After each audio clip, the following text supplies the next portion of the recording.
Antara model 250 yang harga mampu milik dan berbaloi untuk korang nak pakai. Jom kita tengok. Antara dua model daripada CF Motor, okey. Untuk korang nak cari untuk long distance, nak buat weekend ke, nak buat jalan jauh dan sebagainya, kita ada dua kategori sini. Kita ada sport bike dan juga dengan naked bike, okey. So untuk yang sport bike ni CF Motor 250 SR Lite, okey. Yang ni naked ni CF Motor 250 NK Lite.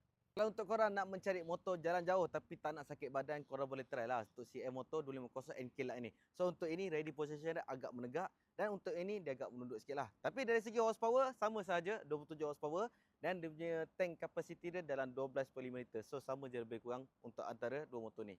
Dan kedua-dua model ni kita nak bagi free gift promotion dekat korang. Siapa yang beli CF Motor 250 NK Lite ni, Adi nak bagi slider dan juga sekali dengan phone holder Adi nak bagi. Kalau untuk 250 SR Lite ni, Adi nak bagi tail tidy, Adi nak bagi exhaust slip on. Lepas tu Adi nak bagi sekali dengan slider juga untuk korang. So, sebab apa Adi cakap untuk long distance sesuai? Nampak? Motor ni pun dah datang sekali dengan USB charging port dah. Dua-dua pun dah ada sekali. Okey, untuk CF Motor 250 SR Lite ni, harga body dia RM9,988 sahaja. Kalau untuk 250 NK Lite ni, RM9,888 sahaja. Sama saja, kita nak bagi waranti 5 tahun waranti unlimited mileage. Boleh full loan, zero deposit. Dan bulanan RM1,200 lebih saja boleh ikat maksimum sampai 7 tahun dengan kita.